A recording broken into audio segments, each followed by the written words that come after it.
Good morning. After the most recent patch for PoE2's Dawn of the Hunt League, there were quite a few changes to the game, especially in terms of unique balance. New uniques came into the game, while others were buffed or slightly nerfed. What definitely didn't change is that this Stampede Titan is just an absolute machine, satisfyingly clearing whole screens and also just annihilating any pinnacle boss in mere seconds as well.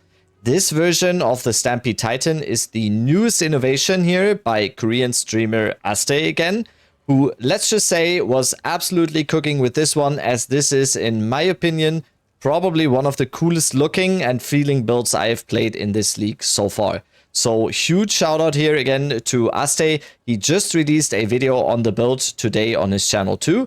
As it is fully in Korean, I really wanted to make this build accessible to the English-speaking audience as well with this video here. So again, all credit here goes to Aste, who created this absolute monstrosity, and I can't wait to see what he will cook up next. All of the stuff shown in this video here will also be in a written mobalytics guide that will be linked in the description of this video. And if you ever have any questions about this or any other of the builds that I am showing, you can do so by joining my channel on Twitch, where I stream every day. So let's get into this Stampede Titan using Tidebreaker, Palsy, and the Sands of Silk. So starting with a general character overview here again, just like the other versions of the Stampede Titan, the life is going to be pretty high. For this one, it is going to be a little bit lower. On the last version that I did here, we were using a Morior Invictus. Since we are now using the Sands of Silk here, we are gonna get a little bit of a hit in the defensive department when it comes to life, for example. So this version of the build has a life of 3,500. We are, again, strength stacking here, of course. We need to hit the strength for our weapon here. We are still using a giant plot here, so all the weapons that we are wearing here will have a attribute requirement that is tripled. So in this case, for this anvil maw here, for example, it needs to be 522. So we need to have at least a certain amount of strength, and this is always going to be very, very important when you are choosing two-handed maces for this build. Always make sure that you are going to be able to actually use them with your strength. We also need a bunch of dexterity here because we are still using Wind Dancer. So Wind Dancer in this case here has a requirement of 95 dex. I am pretty good with the 119 dex here. And we also need to have 80 intelligence here because we are also using Herald of Ice. So Herald of Ice here with, in this case, level 15 has 80 int requirement. If you get more int, of course, you can go up. This also goes for Wind Dancer here as well. So how this build works is we are using Tidebreaker here. So Tidebreaker not only has +3 to all melee skills, also has a nice physical damage. And also the most important thing here is all damage from hits with this weapon contributes to chill magnitude. Why do we want chill magnitude? Because we are also using Palsy here. And Palsy says that enemies chilled by our hits can be shattered as though frozen. So everything we hit due to the Tidebreaker here will be chilled. Everything that is chilled can be shattered as though frozen. And that makes it so that if we are using Herald of Ice here, which says while active, shattering an enemy with a non-Herald attack will cause an icy explosion that deals attack damage to surrounding enemies.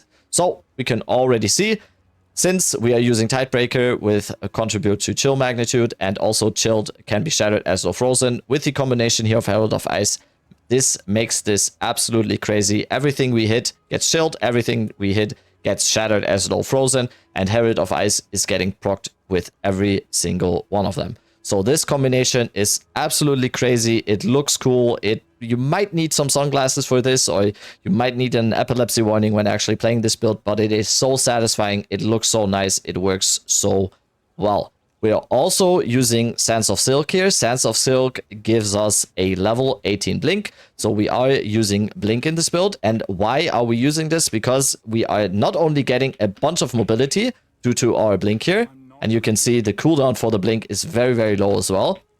But also with the Sands of Silk here, when we are actually using Stampede, we are just stampeding like this. And every time we are stampeding, after the stampede, we can immediately blink to basically animation cancel a little bit. But also on the stampede here, we are using hit and run. So hit and run says that support skills become usable after you have moved 10 meters. And if you do, they have 40% more skill speed. And like I iterated on the other versions of the Stampede Titan here, attack speed, or in this case skill speed, is going to be the most important stat when it comes to mapping to make Stampede feel smooth.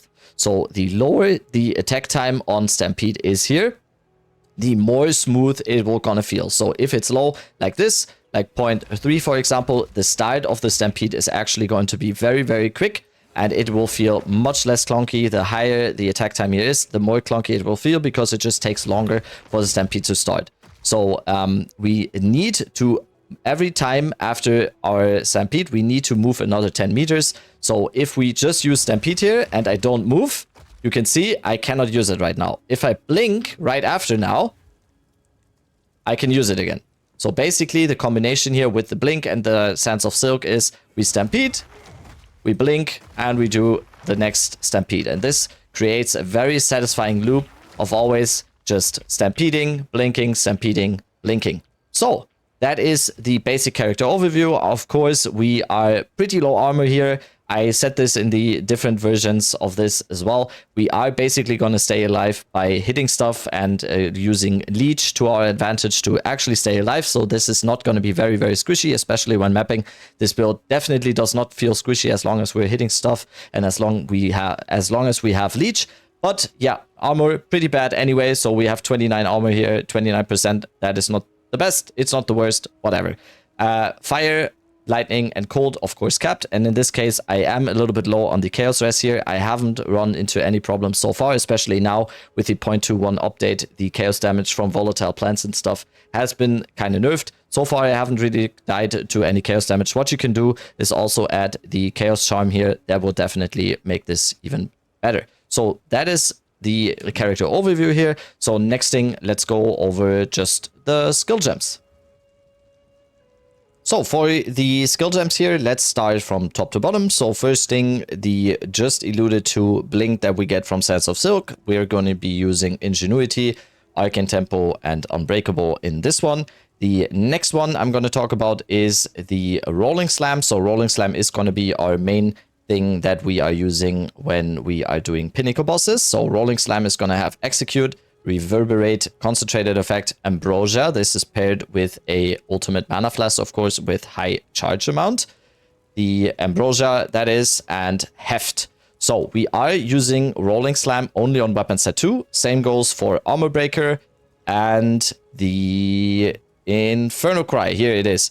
Inferno Cry. These are only going to be used for weapon set 2. So weapon set 1 is going to be for mapping. Weapon set 2 is going to be for bossing. I will go over what you need in the weapon set 1 weapons and in the weapon set 2 weapons to specialize into the stuff that you are doing. Basically, TLDR here is for weapon set 1, we want attack speed and high fizz. And for weapon set 2, we only prioritize as high as high physical damage as we can. So weapon set 1, attack speed, and also physical damage. But for weapon set 2, and that is for bossing, we want as high physical damage as we can. So we are going to be using Rolling Slam on weapon set 2.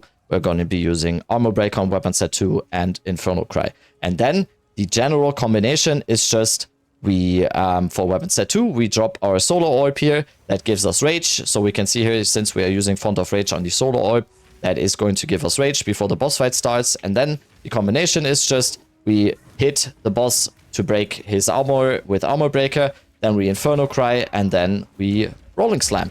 That is the basic rotation for bossing for weapon set 2.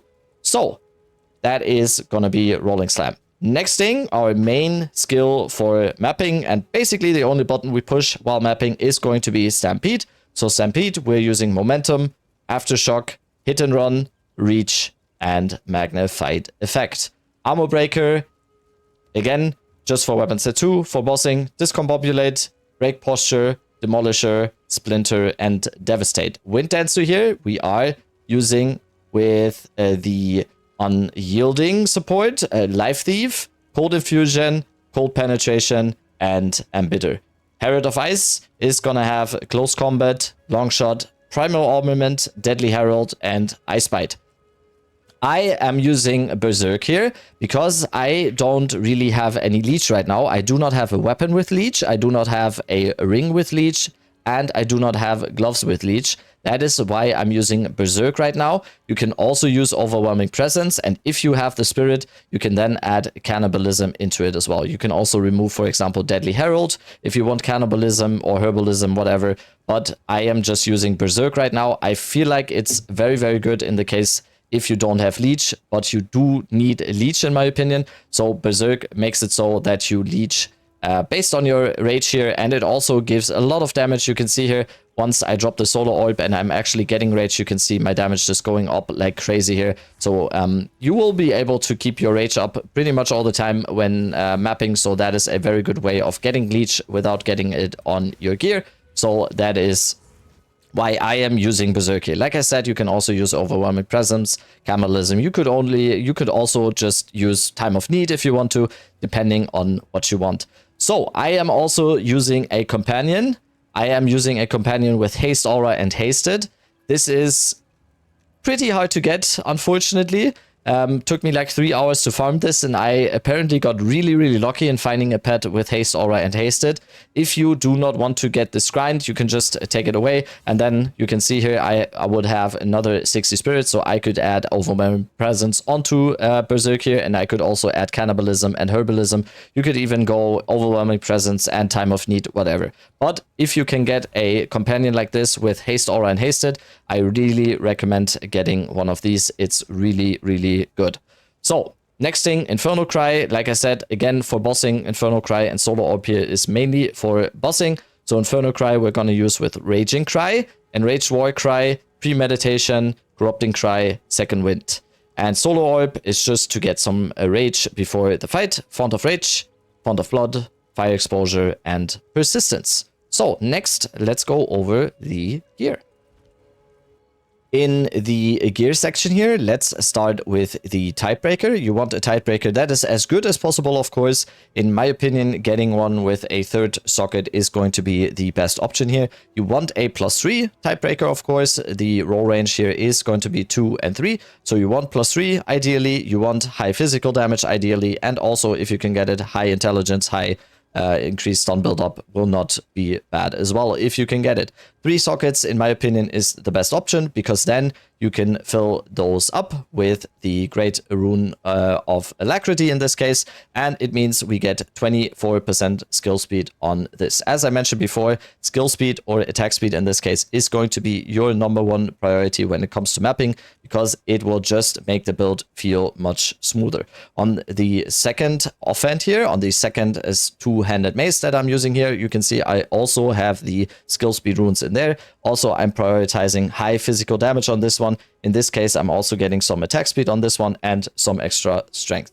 The most important thing here is going to be get high physical damage. The two-handed mace should have as much physical damage as you can get, just to make this even smoother. So this is for weapon set 1. On the second weapon set, as I already told you, this is missing the second two-handed mace here. Just imagine the second one here. You just want as high physical damage as you can get. And then in this case, then you use the Greater Iron Rune to get even more physical damage. So next thing is going to be, of course, we are still using the Deepest Tower here. The Deepest Tower makes it so that enemies are in presence count as being on low life. And you can see here, our presence radius is pretty high. You can see here, the green circle around me is very, very high, so everything around our presence is going to count as low life. And then we are utilizing these nodes on the passive tree here, like Finishing Blows, like Stars Aligned, and also Finality. So very, very good. Basically, the core reason of this build, why we do so much damage, is the Deepest Tower here.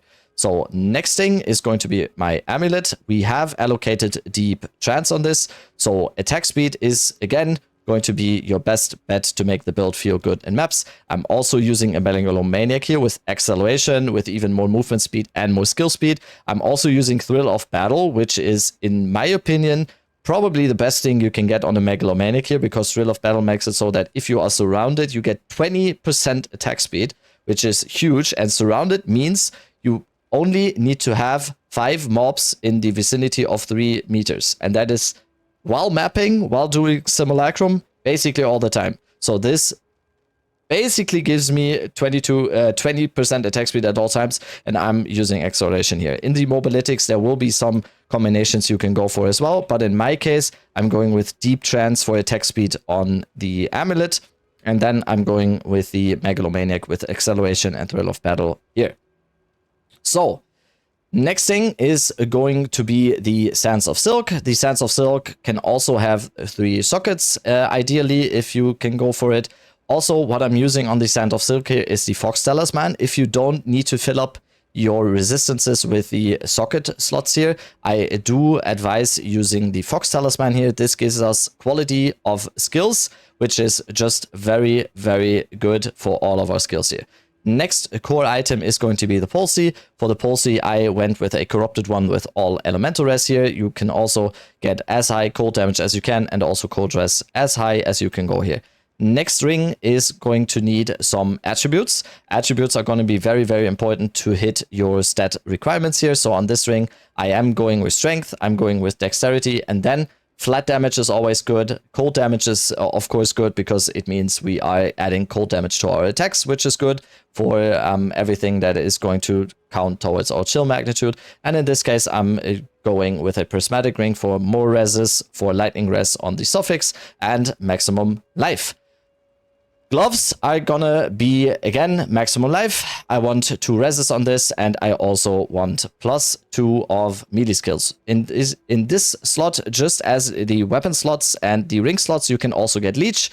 This will also be good. If you can get leech on any of these, this will always make it very, very good for mapping, because you leech back the damage right away, and it will just make the build feel very, very tanky and easy.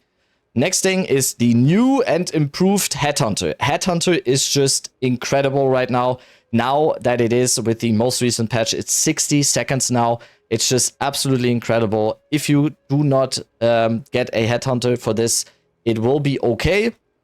Especially for mapping though, I will advise that going for a Headhunter as fast as possible with your budget will be just incredible. It will feel incredible. It will make mapping so much better in this case. If you do not have the budget for a Headhunter, you can also just go with a rare belt with maximum life, with resistances, and then you can save a lot on this.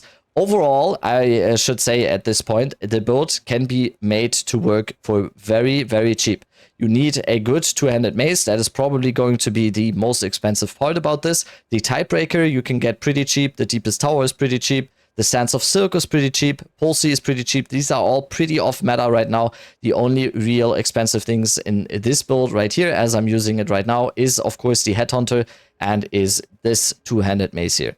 So last thing is going to be the boots. Boots, you want movement speed, maximum life, and res. That is basically it. For charms, I'm using Thawing Charm, Silver Charm, and Stone Charm. You should probably, instead of the Silver Charm, use a Chaos Charm if your Chaos res is not capped.